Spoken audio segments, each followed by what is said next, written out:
Hello दोस्तों, कैसे हैं आप सब। उम्मीद करते हैं आप सब बहुत अच्छे होंगे और आपके एग्ज़ाम की तैयारी भी बहुत अच्छी चल रही होगी। आपकी तैयारी को और अच्छा बनाने के लिए और स्ट्रॉन्ग बनाने के लिए साइंस के हम एक और वीडियो लेके आ चुके हैं, जो कि आपके एग्ज़ाम्स के लिए बहुत ही ज़्यादा उपयोगी साबित हो सकती है। तो इसलिए वीडियो को लास्ट तक जरूर देखिएगा और चैनल को सब्सक्राइब कर लीजिएगा अगर पहली बार विजिट कर रहे हैं, और इस वीडियो को ज़्यादा से ज़्यादा अपने दोस्तों तक शेयर कर दीजिएगा। अपना पेन कॉपी साथ लेके बैठिएगा, क्योंकि आपको पता है जब हम एग्ज़ाम आपके जब क्वेश्चन सॉल्व कराते हैं तो ऑप्शंस जो होते हैं उनकी डिटेल भी आपको बताते चलते हैं, और उनको आप नोट डाउन कर लीजिएगा, जो आपके एग्ज़ाम में काफ़ी हेल्पफुल साबित हो सकते हैं। चलिए देखते हैं अपने प्रश्नों को। पहला हमारा क्वेश्चन है, समुद्री शैवाल में कौन सा अम्ल पाया जाता है। तो ऑप्शन है आपके एसिटिक अम्ल, एल्जेनिक अम्ल, टार्ट्रिक अम्ल और साइट्रिक अम्ल। तो समुद्री शैवाल में कौन सा अम्ल पाया जाता है दोस्तों, तो यह राइट आंसर हो जाएगा आपका एल्जेनिक अम्ल जो है वो समुद्री शैवाल में पाया जाता है। बात करें अगर हम एसिटिक अम्ल की, तो ये सिरके में पाया जाता है, और टार्ट्रिक अम्ल जो है वो अंगूर में पाया जाता है, और साइट्रिक अम्ल जो है वो नींबू में पाया जाता है।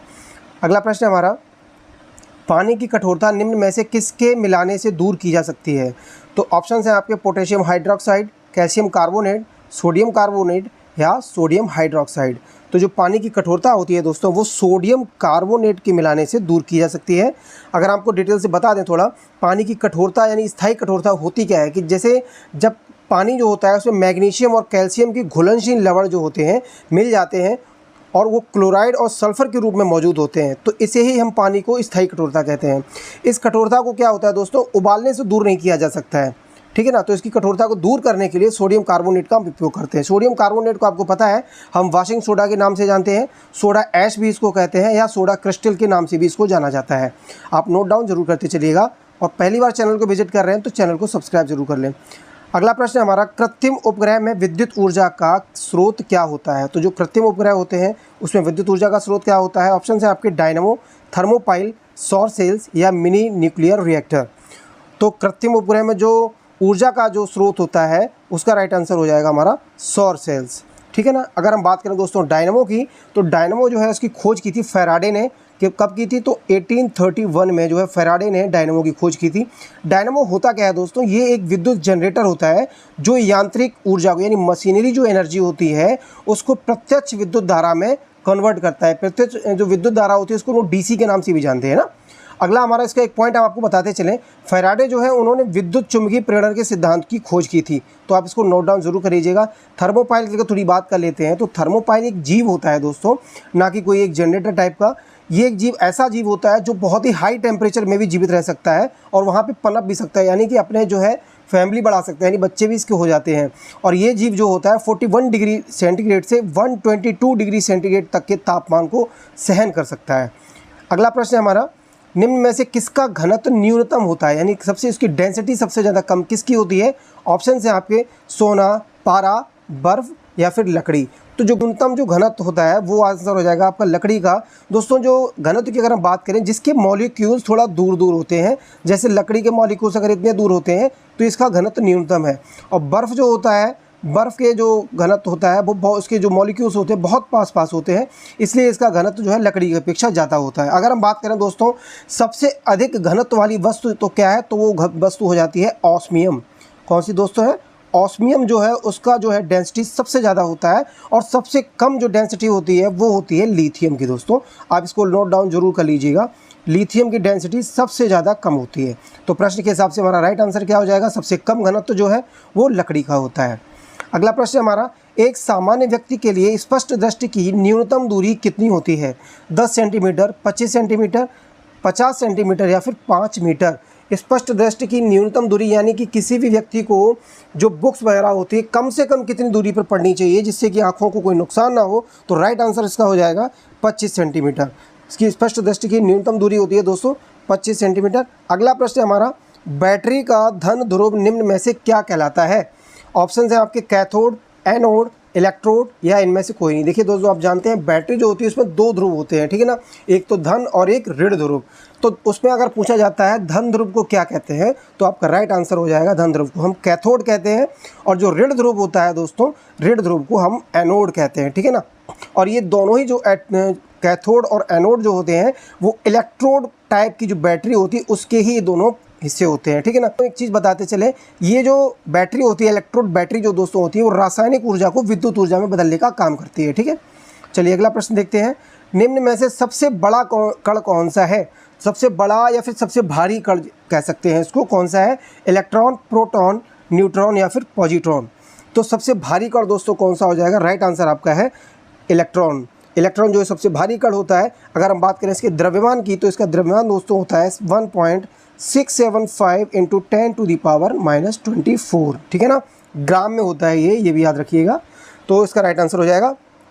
अगर हम बात करें दोस्तों इलेक्ट्रॉन की, तो इलेक्ट्रॉन की खोज की थी जे थॉमसन ने, ठीक है।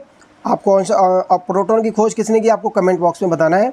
रसोई गैस निम्न में से किसका मिश्रण है? अगला हमारा प्रश्न है, देखिए, रसोई गैस निम्न में से किसका मिश्रण है? ऑप्शन है आपके कार्बन मोनोऑक्साइड एवं ऑक्सीजन का, दूसरा ऑप्शन है ब्यूटेन एवं ऑक्सीजन का, ब्यूटेन एवं प्रोपेन का, या फिर प्रोपेन एवं ऑक्सीजन का। तो जो रसोई गैस होती है यानी कि एलपीजी जो होती है, एलपीजी जिसे हम लिक्विफाइड पेट्रोलियम गैस कहते हैं, वो किसका मिश्रण होती है? तो राइट आंसर हो जाएगा आपका ब्यूटेन और प्रोपेन का।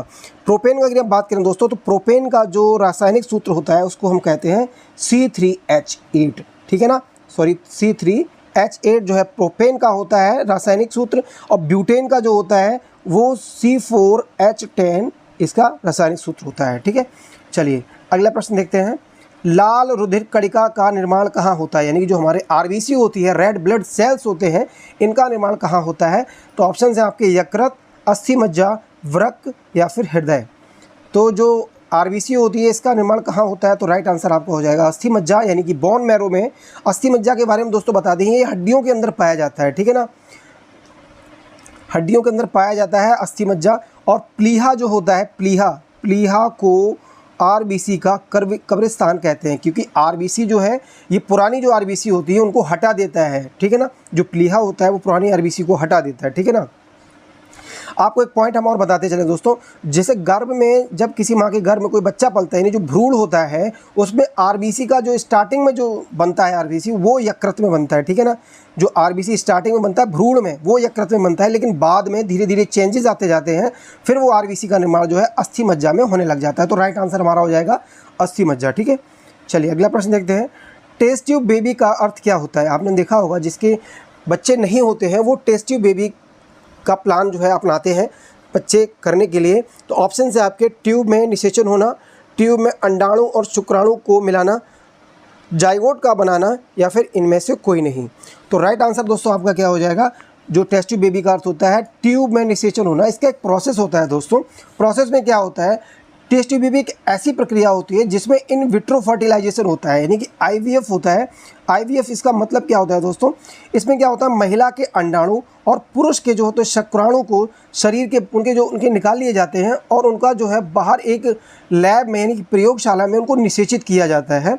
और फिर वो क्या होता है, जो भ्रूण होता है वो हल्का सा जब विकसित हो जाता है, यानी 4 से 6 सप्ताह का जब हो जाता है, उसके बाद उस भ्रूण को महिला के गर्भाशय में सेटल किया जाता है, यानी कि प्रत्यारोपित किया जाता है। उसके बाद ये गर्भावस्था की अवस्था पूरी होती है, ठीक है ना। तो राइट आंसर हमारा हो जाएगा ऑप्शन नंबर फर्स्ट। अगला क्वेश्चन देखते हैं। सूर्योदय या सूर्यास्त के समय सूर्य लाल दिखाई पड़ता है, ऐसा क्यों होता है? ऑप्शन है आपके सूर्य उस समय सबसे ज़्यादा गर्म होता है, अपवर्तन के प्रभाव के कारण, विवर्तन के प्रभाव के कारण, या फिर प्रकाश पुंज के फैलने के कारण, ठीक है ना। तो राइट आंसर आपको बताना है फटाफट। तो इसका राइट आंसर हो जाएगा प्रकाश पुंज के फैलने के कारण। देखिए कहीं कहीं ऐसा नहीं लिखा होगा प्रकाश पुंज के फैलने के कारण, तो लिखा होगा प्रकाश पुंज के प्रकीर्णन के कारण, ठीक है ना। तो दोस्तों प्रकीर्णन का जो अर्थ होता है वो फैलना ही होता है, ठीक है ना। ठीक है, ऐसा इसलिए होता है, ऐसा क्यों होता है आपको बताते चलें।